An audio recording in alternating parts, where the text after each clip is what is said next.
Got my new cycling jersey on. Look at that, Syracuse bicycles if you're in the central New York area.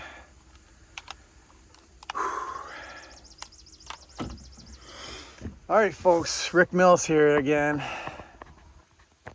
with some more bicycle wisdom. So it's just me kind of riding my bike and thinking about stuff. I've been thinking about making this video for a while. And the theme of this video is avoidance or avoiding conflict. Avoiding stress and conflict by moving away from environments that cause you to have that. So example, I have a lot. 20 years in the military, all the stuff that I did, a lot of my buddies are still chasing it in some way, shape, or form. So I have that video on relevance where I talked about relevance. Everybody's trying to worry about if they're still relevant or not.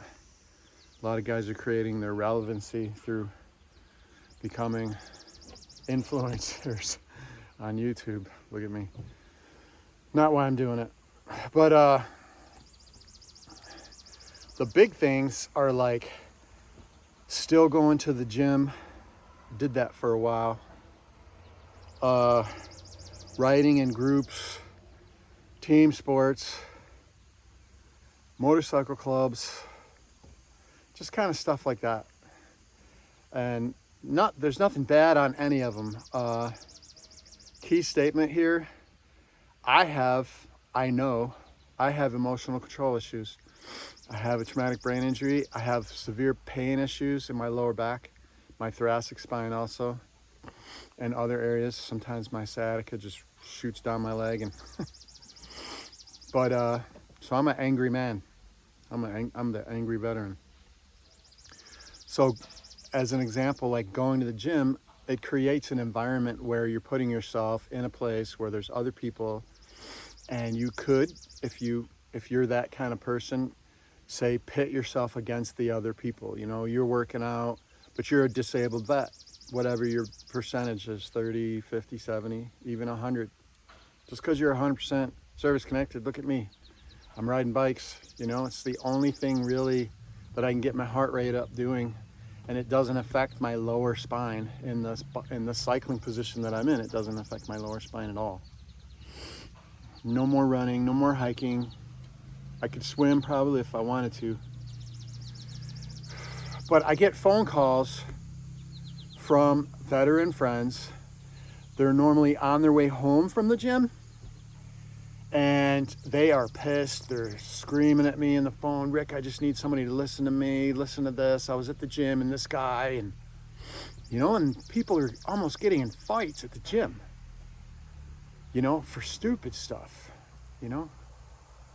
I don't have room in my mental, spiritual, emotional, and physical self for that type of stuff. I don't have it. I'm dealing with too much pain at home. Just waking up is painful. So to like go to the gym and then put myself in that environment, I would highly recommend avoiding that stuff. I don't ride with cycling groups anymore because I'm very competitive. And if I was to ride with a cycling group, I'm 55, I'd be in that whatever age group. I'd be pitting myself against guys in their 30s, some guys in their 20s. And I'd still be doing better than some guys. But when you put yourself in that environment, you're opening yourself up. So I highly recommend, most of the guys I know, Rangers and SF guys, they have a home gym. So they have an area of their house in their garage. They built a gym and they just work out on their own. A lot of those guys, they really have nothing to, you know, it's like my self-actualization. I self-actualized a long time ago. I have nothing to compete with anybody. I just want to live out my days in peace. So if I go to the gym and I get in some stupid conflict with some guy who thinks I'm looking at his girlfriend or whatever. I'm looking at him too often while he's lifting. What the fuck are you looking at? You know, and now like Ranger Rick is getting ready to come out. You don't want to see that guy. And so it's not good. So again, I don't ride with groups because I'm too competitive, and I'm just gonna end up riding harder than I should and injuring myself. And I like to remember the whole like this, the highs and lows. If you're going to the gym, if I avoid the gym and I just work out at the house, if I go to the gym, then I'm you know, if every time you're going to the gym, you're dealing with, you know, the DEI, LGBTQ times Y, this, that, or the other thing, you know, girls, what are you looking at? That whole, like, there's too many videos. I just avoid that altogether and just work out on my own. So I just want to put that out there. Avoidance. In the realm of, say, going to the gym, that phone call, that vet that calls me and says, hey, I was in the pool and I was swimming and this guy, I got in his lane and he yelled at me, or I got, you know, I'm like, it's not, you know, there's all these different places where this conflict happens and I get phone calls. I'm like, you know, I try to talk the guy down. I try to be a voice of reason, and I just say, why do you continue to do that? Why don't you figure out when the best time to swim is, when you can have a lane to yourself? Why don't you go to the gym when there's not anybody there? If you feel like you have to go to the gym, figure out when there's nobody there and then go to the gym.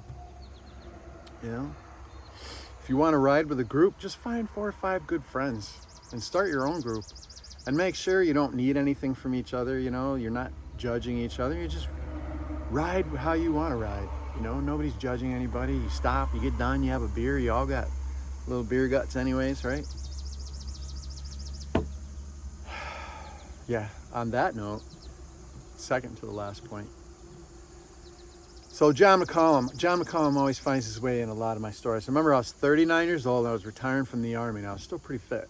Even though I had been in that vehicle accident at 37, I still, because of the kids and the wife and bills to pay and trying to figure out how I was gonna be a man with this broken body and broken mind, I showed up to John's, and I was still fit. I still had a 6-pack, still pretty ripped. And I remember John looking at me, and John looks at me and says, Rick, if you're 39 years old and you still have a 6-pack, you're fucking gay. John, the man with the wisdom. So that's when I stopped chasing. At 39, that's when I stopped chasing having a 6-pack. So I got that vet bod, right? Like a dad bod, but with more back pain. And again, to my final note, if you're in your car, or you're leaving the gym, or you're in the gym, or you're going home, and you're spending a huge amount of your time carrying the weight of, when I see that guy again, I'm going to, or you know, you're going over your argument with them and you're weighing it and you're doing that and you're obsessing over it for hours, sometimes days, because you made a choice to go to the gym, you made a choice to swim in the pool and get in the wrong guy's lane, you know, joined a motorcycle club, who knows what's going on over there. Again, nothing against any of these things. If it's a positive thing and it's yours, good on you. I'm talking to certain people. Not everybody is fitting in nowadays, especially guys with traumatic brain injuries, PTSD, emotional control issues. And but if you're carrying those words around, if you're spending a lot amount of time, it took me a long time as a veteran to realize that, to stop doing that, to that whole, like, catch yourself, you know, it's that you're walking through the store and you see a dollar bill on the floor. Do you know, for a fraction of a second, do you pick it up and put it in your pocket? Do you pick it up and tap the lady that's standing there and say, hey, did you drop this? It's the catch yourself. if you catch yourself starting to obsess about, when I see that guy, you catch yourself and you immediately stop and you say, no, I'm not doing that. Because then that person wins or that situation wins, you lose, because you're losing, seconds, minutes, hours, and again, sometimes days of your life obsessing, and it's just one more thing on your shoulder to carry around on top of all the other veteran crap that you're carrying around. And it adds to that, the highs and lows of the day, trying to go through your day with I'm pissed off and now I'm depressed, I'm pissed off and now I'm depressed. When you really need to figure out how to just get your day to do this. Okay?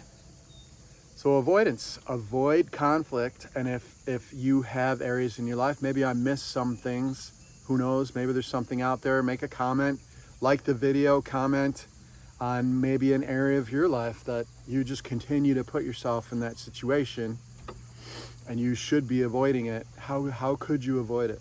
What steps could you take in your life to avoid that conflict? Okay? So that's my bicycle wisdom for the day. Thank you. On a positive note, I just finished up this porch yesterday. Built that, a lot of its materials. You wonder why they're joined together here. It's just leftover materials from the cabin. Nice. Woo! Sense of accomplishment.